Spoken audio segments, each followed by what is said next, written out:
5. यज्ञ यागावर विश्वास ठेवणे हा अधम्म होय. ब्राह्मणी धर्म हा यज्ञावर आधारलेला होता. काही यज्ञांना नित्य यज्ञ म्हणत, काहींना नैमित्तिक यज्ञ म्हणत. नित्य यज्ञ याचा अर्थ ती अनिवार्य कर्तव्य होती, ज्यापासून फळ मिळो किंवा न मिळो ती करणे आवश्यक होते. नैमित्तिक यज्ञ हे त्यावेळी केले जात जेव्हा याजक त्यांच्या एखाद्या सांसारिक इच्छेच्या पूर्तीसाठी त्या निमित्तामुळे केले जात. ब्राह्मणी यज्ञात सुरापान, पशु बलिदान आणि विभिन्न तऱ्हेचे स्वच्छंद आचरण घडत असे.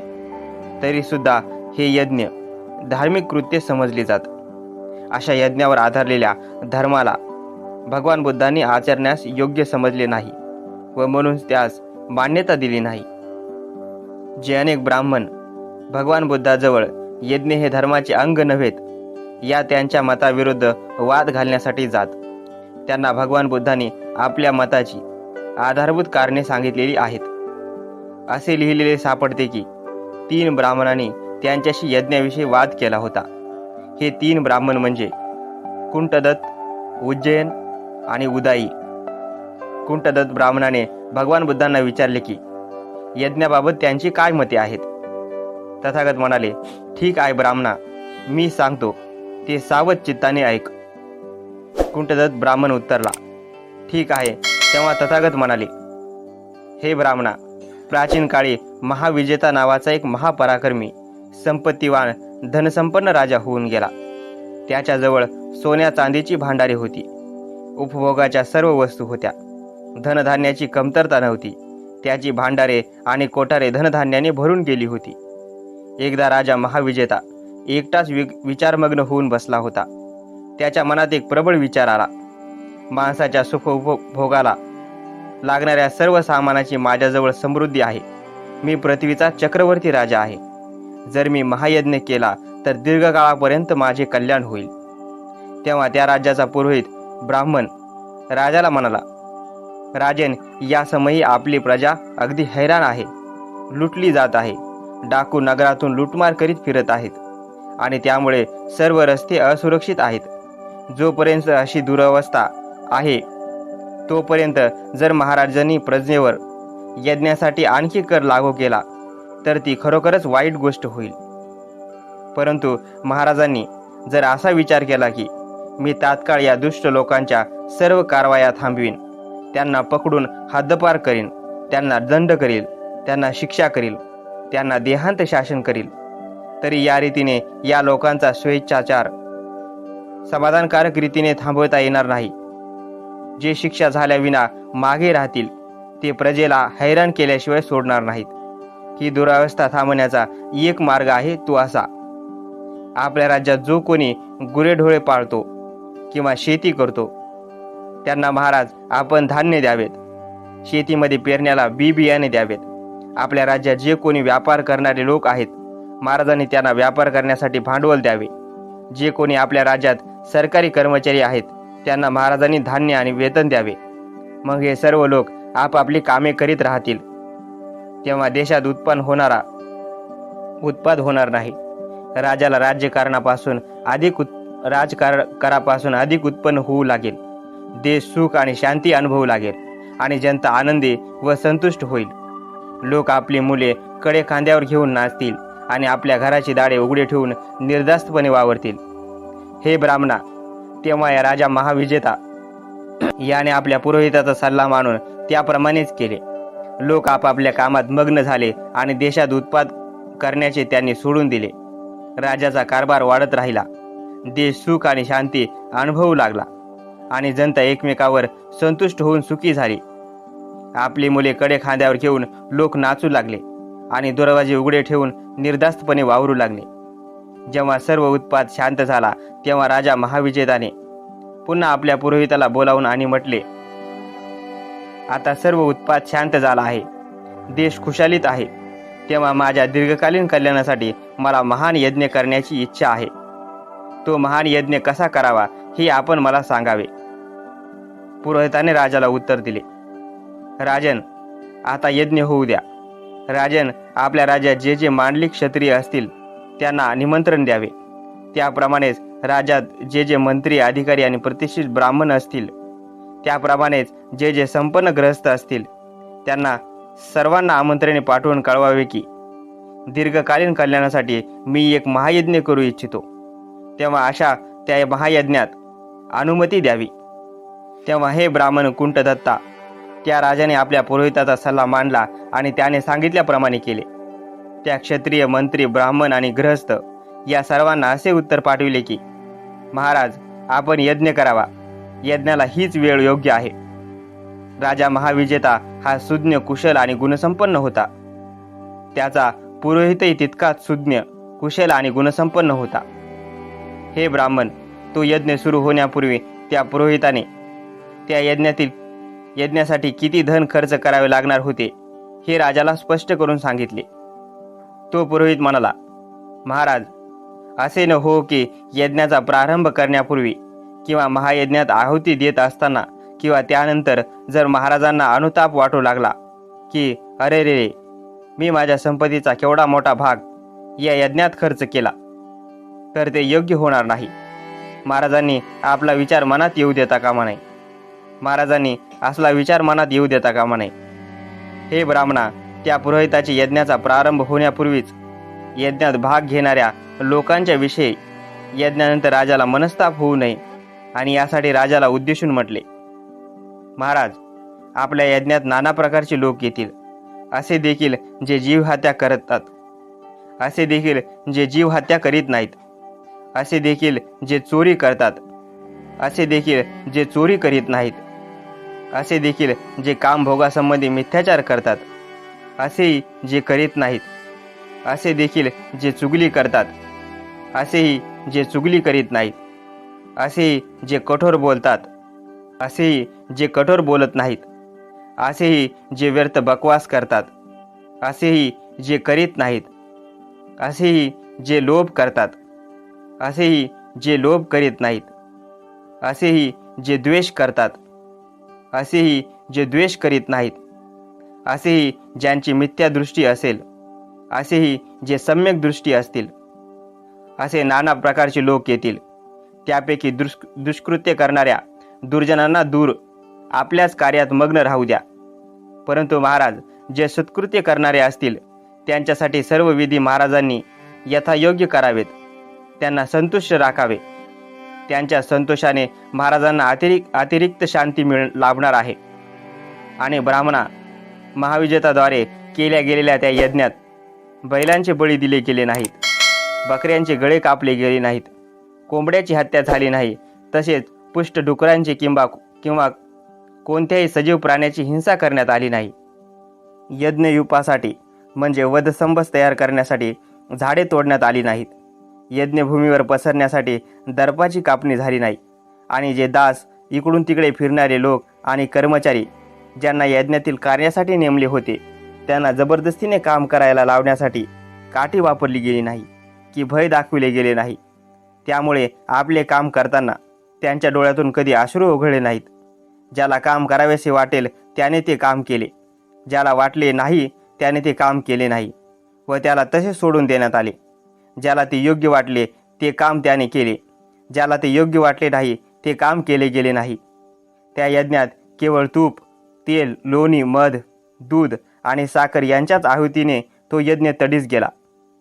जर तुम्हाला यज्ञ करायचा असेल तर त्या राजा महाविजेत्यासारखा यज्ञ करा, अन्यथा यज्ञ व्यर्थ आहे.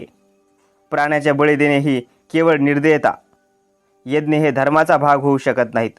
जो धर्म जीवहिंसेने तुम्हाला स्वर्गप्राप्ती मिळवून देईल असे म्हणतो, तो धर्म म्हणजे धर्माचे निकृष्टतम रूप होय.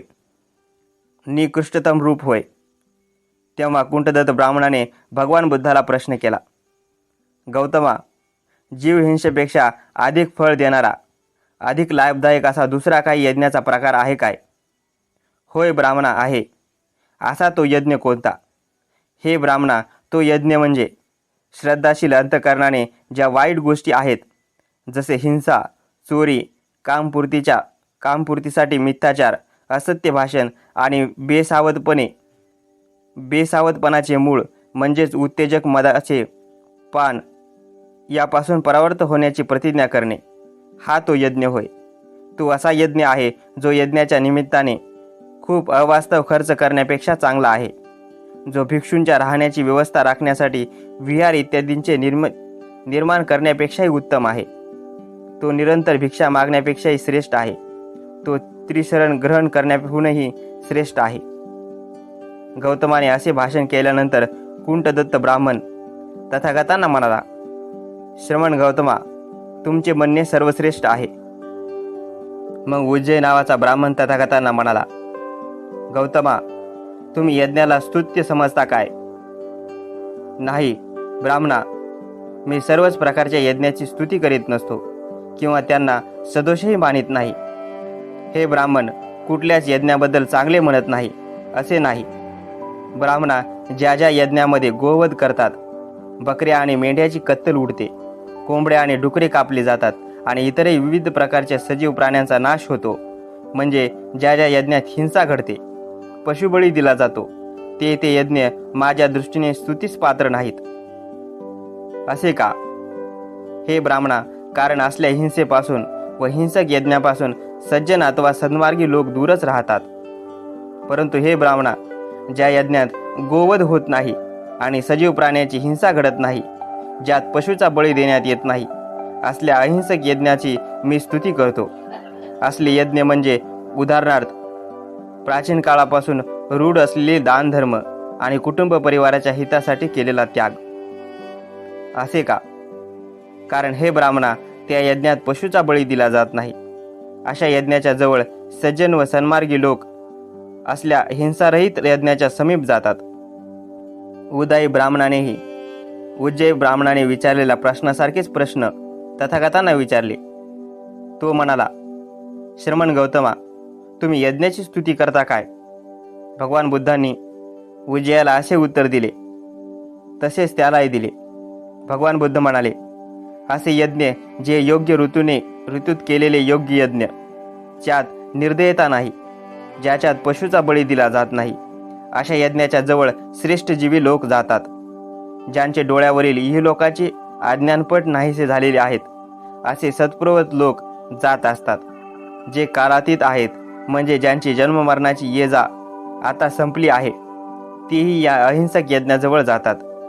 प्रज्ञावान आणि पुण्यशील माणसे असे सांगतात की हिंसा नसलेल्या यज्ञात अथवा श्रद्धायुक्त कर्मकृत्यात श्रद्धाशील अंतकरणाने त्यागाची आहुती दिली तर जे याजक पुण्य मार्गाने चालू लागतात. अशा श्रेष्ठ मार्गगामी लोकांनी उदारपणे दिलेल्या आहुतीने देव संतुष्ट होतात. अशा आहुतीने विचारवान माणसे प्रज्ञावान बनतात आणि सर्व दुःखरहित होऊन आनंदमय जगात वावरू लागतात. काल्पनिक अनुमानावर आधारलेला धर्म अधम्म होय. असे प्रश्न मनात निर्माण होणे स्वाभाविकच होते. जसे, मी गतयुगात होतो काय? मी गतयुगात नव्हतो काय? मी तेव्हा काय होतो? मी काय होऊन नंतर काय झालो? मी भविष्यकाळानंतरही असेन काय? मी भविष्यकाळात नसेल काय? मी तेव्हा कोण असेल? मी तेव्हा कसा असेल? मी काय होणार? अथवा तो आजच्या आपल्या वर्तमानासंबंधी सांशक होऊन विचारित असेल, मी आहे काय? मी नाही काय? मी काय आहे? मी कसा आहे? हा प्राणी कुठून आला? तो कोठे जाणार? विश्वासंबंधी विविध प्रश्न विचारले जात. त्यापैकी काही असे होते, विश्व कसे निर्माण झाले? ते चिरंतर आहे काय? पहिल्या प्रश्नाच्या उत्तरादाखल काही असे म्हणत की विश्व ब्रह्माने निर्माण केले. दुसरे काही म्हणत की ते प्रजापतीने निर्माण केले. दुसऱ्या प्रश्नाचे उत्तर देताना काही म्हणत की विश्व चिरंतन आहे, काही म्हणत ते चिरंतन नाही, काही म्हणत ते शांत आहे, तर काही म्हणत ते अनंत आहे, असीम आहे, काही म्हणत त्याला सीमा आहे. असल्या प्रश्नांना भगवान बुद्धांनी अवाकृत ठेवले, म्हणजे त्यांनी उत्तर देण्याचे टाळले, त्याचे स्वागत केले नाही. त्यांच्या मते असले प्रश्न विकृत बुद्धीचेच लोक विचारू शकतात किंवा त्यांची उत्तरे देऊ शकतात. कारण अशा प्रकारच्या प्रश्नाची उत्तरे देणाऱ्यांच्या किंवा देऊ शकणाऱ्यांच्या ठिकाणी सर्वज्ञता असली पाहिजे आणि ती कोणाच्याही ठिकाणी नाही. ते म्हणत असत, या प्रश्नाची उत्तरे देण्याइतका मी सर्वज्ञ नाही. कोणीही असा दावा करू शकत नाही की जे काही आपण जाणू इच्छितो ते सर्व काही तो जाणतो. जे काही जाणण्याजोगे आहे ते आपण जाणतो किंवा एका विशिष्ट वेळी ते जाणण्याची आपण इच्छा करतो. ते सर्व ज्ञान त्यावेळी आपणाकडे अवगत असतेच असे नाही. नेहमी काहीतरी अज्ञानच राहते. कारण याच कारणास्तव भगवान बुद्धांनी आपल्या धर्मात वरील प्रश्नविषयक सिद्धांताला स्थान दिले नाही. जो धर्म असल्या सिद्धांताला आपल्या धर्माचा एक भाग समजतो तो धर्म भगवान बुद्धांच्या मते स्वीकारार्ह नाही. भगवान बुद्धाच्या समकालीन आचार्यांनी ज्या सिद्धांतांना आपापल्या धर्माचे आधार बनविले होते त्याचा संबंध दोन गोष्टींशी होता, आत्म्याशी आणि विश्वाच्या आरंभाशी. आत्म्यासंबंधी किंवा स्वतःसंबंधी ते काही प्रश्न विचारित. ते असे, मी गतयुगात होतो काय? मी गतयुगात नव्हतो काय? मी तेव्हा काय होतो? मी काय होऊन काय झालो? मी भविष्यकाळातही असेन काय? मी भविष्यकाळात नसेन काय? तेव्हा मी काय असेन? मी तेव्हा कसा होईन? मी काय होऊन काय होईल? अथवा तू आपल्या आजच्या वर्तमानासंबंधी व तू आपल्या स्वतःसंबंधी सांशक होऊन विचारतो, मी आहे काय? मी नाही काय? मी काय आहे? मी कसा आहे? हा प्राणी कुठून आला आणि तो येथून कोठे जाणार? दुसरे काही आचार्य विश्व उत्पत्ती संबंधीचा प्रश्न विचारित. काही म्हणत ब्रह्माने विश्व निर्मिले. दुसरे काही म्हणत या विश्वाला प्रजापतीने स्वतःची आहुती देऊन निर्माण केले. इतर काही आचार्य दुसरेच प्रश्न विचारित, जसे जग चिरंतर आहे काय? चिरंतन नाही काय? ते शांत असीम आहे काय? ते असीम आहे काय? जे शरीर आहे तो जीव आहे काय? शरीर एक वस्तू आहे आणि जीव ही दुसरी वस्तू आहे काय? जो सत्य जाणतो त्या ज्ञानाला मृत्यूनंतर अस्तित्व काय? त्याला मृत्यूनंतर अस्तित्वही आहे आणि नाही असे आहे काय? की ते मृत्यूनंतर असत नाहीत व असत नाहीत असेही नाही काय? भगवान बुद्धाच्या मते असले प्रश्न फक्त तेच लोक विचारू शकतात ज्यांच्या डोक्यात काहीतरी विकृती झालेली आहे. 3 कारणास्तव भगवान बुद्धांनी अशा धार्मिक सिद्धांताचा धिक्कार केला. प्रथम कारण तर हेच होते की अशा या सिद्धांतांना धर्माचे अंग बनविण्यात काहीच अर्थ नव्हता. दुसरे असे की या प्रश्नाची उत्तरे कोणी सर्वज्ञच देऊ शकतो आणि सर्वज्ञता कोणाच्याही अंगी नसते. या गोष्टीवर त्यांनी आपल्या प्रवचनातून भर दिला आहे. त्यांनी म्हटले आहे की एकाच वेळेला आणि त्याच समयी कोणालाही सर्वच ज्ञान प्राप्त करता येत नाही किंवा जाणता येत नाही.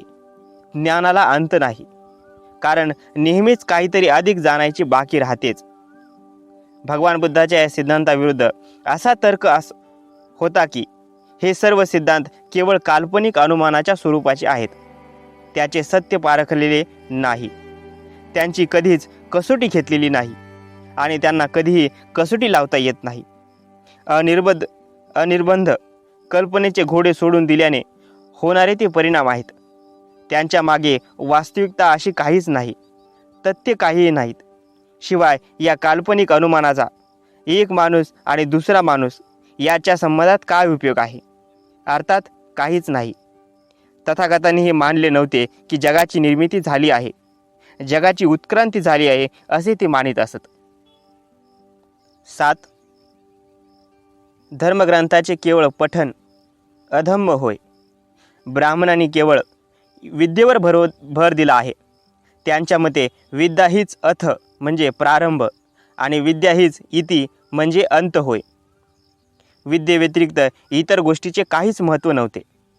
उलट पक्षी भगवान बुद्ध हे सर्वांना शिक्षण असावे या मताचे होते. त्याशिवाय त्यांना या गोष्टीची मोठी चिंता होती की विद्या प्राप्त केल्यावर मनुष्य आपल्या विद्येचा उपयोग कसा करतो. त्यांची विद्या केवळ विद्या प्राप्त करण्यापुरतीच नव्हती, त्यांची विद्या उपयोग करण्याकरिता होती. म्हणून भगवान बुद्ध या गोष्टीला अधिक महत्त्व देतात की जो विद्वान आहे त्याच्या ठिकाणी शीलही असले पाहिजे कारण शीलरहित विद्या नाशकारक असते. विद्या आणि शील यापैकी शीलाचे महत्त्व कसे अधिक आहे हे भगवान बुद्धांनी भिक्खू पटीसेनाला जे सांगितले त्यावरून स्पष्ट होते. प्राचीन काळी जेव्हा भगवान बुद्ध श्रावस्तीत राहत होते त्यावेळी तेथे पटीसेन नावाचा एक म्हातारा भिक्खू होता. तो डोक्याने एवढा मट्ट होता की त्याला एकही गाथा कधीही पाठ करता आली नाही. म्हणून भगवान बुद्धांनी 500 अरहंतांना पटीसेनाला प्रतिदिन शिक्षण द्यावे अशी आज्ञा केली. परंतु 3 वर्षानंतरही पटीसेनाला एकही गाथा पाठ म्हणता येईना. तेव्हा जनपदातील 4ही प्रकारचे लोक भिक्खू, भिक्खुनी, उपासक आणि उपासिका यांनी पटीसेनाची हे आज्ञान पाहून ते त्याचा उपवास करू लागले. भगवान बुद्धाला त्याची दया आली. त्यांनी पटीसेनाला आपल्या जवळ बोलावले आणि मोठ्या सौम्यपणे त्याच्या पुढील गाथा म्हटली. कायेन संवरो साधू, साधू वाचाय संवरो, मनसा संवरो साधू, साधू सपत संवरो, सपत संवरो भिक्खू, सब दुःखापमुज्जती. अर्थ, जो राखून बोलतो, विचारांचा संयम करतो, जो आपल्या देहाने दुसऱ्याला उपद्रव करीत नाही, असा मनुष्य निब्बाण मिळू शकतो. तथागतांनी दाखविलेल्या त्या करुणेने जणू काही पटीसेनाच्या हृदयाची कळी उमलली. वृद्ध पटीसेनाने ती गाथा पाठ म्हणून दाखविली. तेव्हा भगवान बुद्धाने त्यास म्हटले, हे वृद्ध मनुष्या, तुला आता फक्त एकच गाथा पाठ म्हणता येते. हे जेव्हा लोकांना कळेल तेव्हा ते तुझा उपवास करू लागतील. म्हणून मी तुला त्या गाथेचा अर्थही समजावून सांगतो आणि तू नीट कान देऊन ऐक. नंतर भगवान बुद्धांनी शरीराची 3 अकुशल कर्मे, वाणीची 4 अकुशल कर्मे आणि मनाची 3 अकुशल कर्मे अशी 10 अकुशल कर्मे त्याला समजावून सांगितली. या 10 अकुशल कर्माच्या त्यागाने माणसाला निब्बाण साधता येते. येणेप्रमाणे समजावून सांगितल्यावर पटीसेनाला सत्याचा बोध झाला आणि लवकरच त्याला अरहंत पद प्राप्त झाले. त्याच सुमारास एका विहारात 500 भिक्षुणी राहत होत्या. त्यांनी आपल्यापैकी एकीला भगवान बुद्धाकडे पाठवून तिच्या मार्फत भगवान बुद्धाचा धर्मोपदेशाकरिता एक धर्मोपदेशक पाठविण्याची विनंती केली. ही विनंती ऐकून भगवान बुद्धांनी त्या वृद्ध पटीसेनाला धर्मोपदेश देण्यासाठी त्यांच्याकडे पाठविण्याचे ठरविले. जेव्हा ही वार्ता त्या भिक्खुनीच्या कानी आली तेव्हा त्या सर्वजणी हसू लागल्या आणि दुसऱ्या दिवशी वृद्ध पटीसेना आल्यावर त्याला पाठ येणाऱ्या गाथेचे पठण उलटे म्हणजे शेवटच्या अक्षरापासून सुरू करून त्याला गोंधळात टाकण्याचे आणि लज्जित करण्याचे ठरविले. नंतर दुसऱ्या दिवशी सकाळी सर्व लहान थोर भिक्षुणी वृद्ध पटीसेन येताच त्याचे स्वागत करण्यासाठी पुढे गेल्या. नमस्कार करीत असता त्या एकमेकाकडे पाहून मिश्किलपणे हसत होत्या. खाली बसल्यावर त्यांनी वृद्ध पटीसेनाला भोजन करविले. पटीसेनाने भोजन करून हात आणि तोंड धुतल्यावर त्या भिक्खुनी त्याला प्रवचनाला प्रारंभ करण्याची विनंती केली. त्या भिक्खुनीने त्याला प्रवचनाला प्रारंभ करण्याची विनंती केली. तेव्हा तो वृद्ध भिक्खू व्यासपीठावर जाऊन बसला आणि म्हणाला, भगिनींनो, माझी बुद्धी अल्प आहे, माझे ज्ञान अल्प आहे. मला फक्त एकच गाथा येते. ती म्हणून दाखवून तिचा अर्थ मी तुम्हाला सांगेन. सावधान चित्ताने ऐका आणि त्याचा अर्थ समजून घ्या. तेव्हा भिक्खुनी ही त्या गाथा शेवटच्या अक्षरापासून उलटी म्हणण्याचा प्रयत्न केला. परंतु आश्चर्य हे की त्यांना तोंडसुद्धा उघडता येईना. लज्जित होऊन त्यांनी आपल्या माना खाली घातल्या. पटीसेनाने ती गाथा म्हटली आणि भगवान बुद्धांनी जशी त्याला स्पष्ट करून सांगितली होती त्याप्रमाणेच त्याने त्या गाथेचा अर्थ विशद केला. त्या सर्व भिक्षुणी त्याचे प्रवचन ऐकून आश्चर्यचकित झाल्या. एकाग्र चित्ताने आणि प्रमुदित मनाने त्यांनी ते प्रवचन ग्रहण केले, त्याला शिरोधार्थ केले आणि ते अरहंत झाल्या. त्यांना अरहंत पद प्राप्त झाले. त्याच्या दुसऱ्या दिवशी प्रसेनजित राजाने भगवान बुद्धांना आणि त्यांच्या भिक्खू संघाला भोजनासाठी आमंत्रण दिले. पटीसेनाच्या विशेष उन्नत स्थितीला ओळखून भगवान बुद्धांनी आपले भिक्षापात्र त्याच्या हाती दिले आणि सोबत चालण्यास सांगितले. तो त्यांच्या मागून चालू लागला. परंतु जेव्हा ते राजवाड्याच्या दारी आले तेव्हा वृद्ध पटीसेनाला ओळखणाऱ्या तेथील द्वारपालाने त्याला आत जाण्याची मनाई केली आणि म्हटले, ज्याला फक्त एकच गाथा येते अशा भिक्षूसाठी येथे आदरातिथ्याचा समारंभ नाही. चल चालता हो आणि तुझ्या वरिष्ठांना आत येण्यासाठी जागा दे. तेव्हा वृद्ध पटिसेन राजवाड्याच्या दाराबाहेरच बसून राहिला. नंतर भगवान बुद्ध व्यासपीठावर गेले आणि तेथे त्यांनी हात धुतले.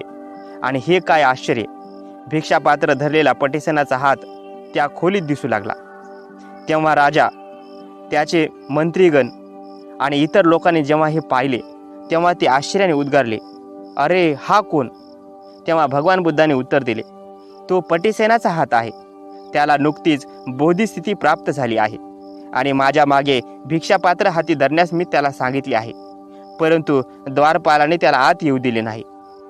हे भगवान बुद्धाचे शब्द ऐकल्यावर पटिसेनाला आत प्रवेश मिळाला आणि तो त्या सभेत सामील झाला. तेव्हा राजा प्रसेनजित भगवान बुद्धाकडे वळून म्हणाला, मी तर ऐकले होते की या पटिसेनाला काहीच योग्यता नाही. हा एक अल्पबुद्धीचा, एकच गाथा जाणणारा मनुष्य आहे, तर मग त्याला बोधी कशी प्राप्त झाली? त्यावर भगवान बुद्धाने उत्तर दिले, विद्या अधिक नसली तरी चालते, कारण शील हीच सर्वोत्तम प्रमुख वस्तू आहे. या पटिसेनाच्या अगदी अंतर्मनात त्या गाथेचा अर्थ भरला आहे. तिला त्याने हृदयंगम केले आहे. त्याचे शरीर, त्याची वाणी आणि मन ही पूर्ण शांत झाली आहेत. जरी माणसाला ज्ञान अधिक असले तरी जोपर्यंत त्याचे या ज्ञानातून आचरण होत नाही तोपर्यंत ते ज्ञान त्याला अंधपतनापासून वाचवू शकत नाही. नंतर तथागत म्हणाले, जरी कोण्या माणसाला हजारो गाठा पाठ म्हणता येत असल्या तरी जोपर्यंत त्याला त्यातील ओळीचा अर्थ कळत नसेल तर त्याचे ते वाचन कोण्या एकच गाथेच्या वाचनासमानही नाही. ज्याला ऐकून चित्त शांत होते, हजारो शब्द न समजता पाठ म्हणण्यात तरी काय अर्थ आहे? परंतु एकच शब्द ऐकून आणि समजून त्याप्रमाणे आचरण करणे आपल्याला मोक्षाचा मार्ग मिळवून देऊ शकते. एक माणूस पुष्कळशी पुस्तके पाठ म्हणू शकतो, पण जोपर्यंत तो त्याचा अर्थ समजत नाही तोपर्यंत त्याचे वाचन निष्प्रयोजन होय. धम्माचे एकच वाक्य समजून घेणे आणि त्याप्रमाणे आचरण करणे हा मुक्तीचा मार्ग होय. भगवान बुद्धाचे हे शब्द ऐकून तेथे जमलेले 200 भिक्षू, राजा, मंत्रीगण आणि इतर सर्व लोक आनंदित झाले. 8. धर्मपुस्तके प्रमादित आहेत असे मानणे म्हणजे अधम्म होय. वेद हे केवळ पवित्र आहेत, एवढेच नव्हे तर ते स्वतः प्रमाण आहेत, असा ब्राह्मण उद्घोष करीत असत. वेद हे केवळ स्वतः प्रमाण आहेत एवढेच म्हटले नाही तर ते प्रमादित आहेत असे ब्राह्मण म्हणत असत. ब्राह्मणाच्या त्या मुद्द्याला भगवान बुद्धाचा सर्वथा विरोध होता. भगवान बुद्धांनी वेदाला पवित्र मानले नाही. त्यांनी वेदांना स्वतः प्रमाण असल्याचे मानले नाही आणि वेद प्रमादित आहेत या गोष्टीसही भगवान बुद्धांनी मानले नाही. त्यांच्यासारखी भूमिका त्यांच्या समकालीन अनेक धर्मोपदेशकांनी घेतली होती. तथापि आपल्या तात्विक दर्शनाला ब्राह्मणाकडून संमती आणि सन्मान मिळावा यासाठी त्यांनी किंवा त्यांच्या अनुयायांनी पुढे आपल्या बुद्धिवादी भूमिकेचा त्याग केला. परंतु भगवान बुद्धांनी या बाबतीत कधीच पाऊल मागे घेतले नाही. 23 सुत्तामध्ये भगवान बुद्धांनी वेद म्हणजे एक निर्जल वाळवंट, पथविहीन अरण्य आणि खरोखरच विनाशपथ आहे असे म्हटले आहे. बौद्धिक आणि नैतिक तृष्णेने आत्र झालेल्या कोणाही मनुष्याला वेदापासून आपल्या तृष्णेचे शमन करणे शक्य नाही. वेद हे प्रमादित आहेत यासंबंधी त्यांचे म्हणणे असे की वेदच काय कोणतेही वाङ्मय प्रमादित असू शकत नाही. म्हणून भगवान बुद्धांचे म्हणणे असे की प्रत्येक गोष्टीची परीक्षा आणि पुन्हा परीक्षा ही होत राहिली पाहिजे. कालाम लोकांपुढे दिलेल्या आपल्या प्रवचनात भगवान बुद्धांनी आपले हे मत स्पष्ट केले. एकदा एका भिक्षू संघासमवेत चारिका करताना कौशल जनपदातून जात असताना भगवान बुद्ध केसपुत्त या नगरात येऊन पोहोचले. ते नगर कालाम नावाच्या क्षत्रिय वस्ती होती. ते नगर कालाम नावाच्या क्षत्रियांची वस्ती होती. जेव्हा कालामांना भगवान बुद्धांच्या आगमनाची वार्ता मिळाली तेव्हा ते तथागताजवळ गेले आणि त्यांच्या बाजूला बसले. त्या केसपुत्त गावच्या कालामांनी तथागतांना उद्देशून असे म्हटले, भगवान, आमच्या गावी काही श्रमण ब्राह्मण येतात. ती आपापली मते मांडतात आणि ती सर्वश्रेष्ठ आहेत असा दावा सांगतात. ते दुसऱ्याच्या मतांचे खंडन करतात, त्यांचे मत हीन आहे अशी त्यांची निंदा करतात. त्याप्रमाणेच दुसरे श्रमण ब्राह्मण केसपुताला येतात, आपापल्या धर्मसमजुतीचे प्रवचन करतात, त्यांचा महिमा गातात, परंतु त्याबरोबरच ते दुसऱ्याच्या धर्मसमजुतीचे खंडन आणि निर्भस्तना करतात. आणि म्हणून भगवान, आम्ही शंकाधीन झालो आहोत की त्या श्रमण ब्राह्मणांपैकी कोणाचे सत्य मानावायचे व कोणाचे असत्य मानावायचे हे आम्हाला समजत नाही. तथागतांनी उत्तर दिले, तुमच्या मनात शंका उद्भवावी याला योग्य कारण झाले आहे, आणि ही शंका खरोखर तुमच्या मनात योग्य विषयाविषयी उत्पन्न झाली आहे. भगवान पुढे म्हणाले, हे काळामान्यो, तुम्ही कोणत्याही गोष्टीस ही गोष्ट आम्ही ऐकलेली आहे यासाठी त्यावर विश्वास ठेवू नका. कोणत्या गोष्टीवर केवळ यामुळे विश्वास ठेवू नका की ती परंपरेने प्राप्त झाली आहे. जी गोष्ट केवळ पुष्कळ लोक सांगतात म्हणून तिच्यावर विश्वास ठेवू नका. जी गोष्ट केवळ धर्मपुस्तकात ती लिहिली आहे म्हणून तिच्यावर विश्वास ठेवू नका. जी गोष्ट केवळ तर्कशास्त्रानुसार आहे म्हणून तिला मानू नका. जी गोष्ट केवळ न्यायशास्त्र अनुसरण आहे म्हणून तिला मानू नका. जी गोष्ट केवळ सकृतदर्शनी पटण्यासारखी आहे म्हणून तिच्यावर विश्वास ठेवू नका. ज्या समजुती आणि मते अनुकूल वाटतात म्हणून त्याच्यावर विश्वास ठेवू नका. जी गोष्ट केवळ बाह्यात्कारे खऱ्यासारखी दिसते म्हणून तिच्यावर विश्वास ठेवू नका. एखादे वचन कोण्या ऋषीने अथवा आचार्याने सांगितले एवढ्यानेच त्यावर विश्वास ठेवू नका. तेव्हा कालाम क्षत्रियांनी विचारले, मग आम्ही करायचे तरी काय? आम्ही कोणती कसोटी लावायची? तथागतांनी उत्तर दिले, कालामांनो, कसोटी हीच आहे की स्वतःलाच विचारा की ही गोष्ट करणे हितकारक आहे काय? का ही गोष्ट करणे निंदनीय आहे? ही गोष्ट शहाण्या माणसाने निषिद्ध मानली आहे काय? ही गोष्ट केली असता कष्ट आणि दुःख ओढवते काय? कालामांनो, यापुढे जाऊन तुम्ही हे पाहिले पाहिजे की हे सिद्धांत किंवा ही मते तृष्णा, द्वेष, मूढता आणि हिंसा यांना सहाय्यक नाही काय?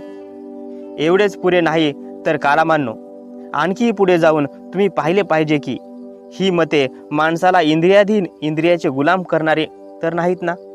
हिंसेला प्रवृत्त करणारे तर नाहीत ना? चोरी करण्याला प्रेरणा देणारे तर नाहीत ना? काम इच्छेपूर्तीसाठी मिथ्याचार शिकवणारे तर नाहीत ना? ते खोटे बोलायला लावणारे तर नाहीत ना? त्याचप्रमाणे इतरांना तसे करावयास प्रवृत्त तर करीत नाहीत ना? आणि शेवटी तुम्ही त्या सिद्धांताबाबत असा प्रश्न विचारला पाहिजे की या सिद्धांताचा परिणाम अहित आणि दुःखात तर होणार नाही ना? आता कालामान्यो सांगा, त्या श्रमण ब्राह्मणांचे सिद्धांत हित साधणारे आहेत की अहित साधणारे आहेत? कालामाने उत्तर दिले, भगवान, ते अहिताकडे नेणारे आहेत. ते लाभकारक आहेत की हानिकारक आहेत? भगवान, ते हानिकारक आहेत. ते निंदे आहेत काय? कालामाने उत्तर दिले, भगवान, ते निंदे आहेत. शहाण्या माणसांना ते मान्य आहेत की त्यांच्या मते ते निषिद्ध आहेत? शहाणी माणसे त्याला टाकाऊ समजतात.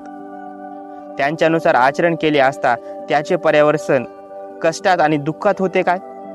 होय भगवान, त्याचे पर्यावसन कष्टात आणि दुःखात होते. जे धर्मग्रंथ असले सिद्धांत शिकवितात ते तुमच्या मते स्वतः प्रमाण आणि प्रमादित ठरतात काय? नाही. कालामांनी उत्तर दिले, भगवान, ते स्वतः प्रमाण आणि प्रमादित ठरत नाहीत. आणि कालामांनो, मीही नेमके हेच म्हणतो आहे. मीही हेच म्हणालो आहे. जे केवळ ऐकीव आहेत, परंपरागत आहे, त्यात केवळ वादविवादाची कुशलता आहे किंवा तर्काची सूक्ष्मता आहे, एवढ्यावरूनच त्यावर विश्वास ठेवू नका. जे केवळ वरवर पाहता विश्वसनीय वाटते म्हणून मानू नका. ज्या समजुती आणि दृष्टिकोन केवळ अनुकूल वाटतात म्हणून स्वीकारू नका. ते केवळ श्रमण ब्राह्मणांचे शब्द आहेत म्हणून त्यावर भाळून जाऊ नका. जेव्हा तुम्हाला आत्मानुभूती वाटेल की या गोष्टी अहितकारक, दोषार्ह, सुज्ञाने निश्चित ठरविलेल्या किंवा परिणामी कष्ट आणि दुःखात नेणाऱ्या आहेत, तेव्हा त्या गोष्टीचा तुम्ही त्याग केला पाहिजे. भगवान, फार छान, फार छान. आम्ही भगवंतांना आणि त्यांच्या धम्माला शरण आलो आहोत. आपले उपासक म्हणून भगवान आमचा स्वीकार करावा. आजपासून आम्ही भगवंतांना आमरण शरण आलो आहोत. भगवान बुद्धाच्या विचारसरणीचा सारांश अगदी स्पष्ट आहे. कोणाची शिकवण ती अधिकारी आहे म्हणून स्वीकारू नका. ती धर्मग्रंथ निविष्ट आहे, त्यात तर्काची सूक्ष्मता आहे किंवा तिचे बाह्यरूप ग्राह्य आहे म्हणून ती मानू नका. उपदिशेले विचार किंवा दृष्टिकोन अनुकूल वाटतात, ते बाहेरून सत्यस्वरूप दिसतात किंवा ते कोणा महान आचार्याचे आहेत म्हणून त्यावर विश्वास ठेवू नका. उपदिशेले विचार किंवा दृष्टिकोन हितकारक आहेत की निंदनीय आहेत, सदोष आहेत की निर्दोष आहेत, ते कल्याणकारक आहेत की अकल्याणकारक आहेत याचा विचार करा. या कसोटीवर उतरणारा कोणाचाही उपदेश मान्य करावयास हरकत नाही. हा व्हिडिओ तुम्हाला कसा वाटला मला कमेंट करून नक्की सांगा. जर आवडला नसेल तर नाही आवडली म्हणूनही कमेंट करा. काही चुका असतील तर चुका देखील सांगा. आवडला असल्यास लाईक करा, शेअर करा तुमच्या सर्व मित्रांसोबत. आणि या चॅनलवर जर पहिल्यांदा आले असाल तर सबस्क्राईब केल्याशिवाय जाऊ नका. व्हिडिओ पूर्ण पाहिल्याबद्दल तुमचे मनापासून धन्यवाद. तर भेटूयात पुढच्या व्हिडिओत. Thank you so much.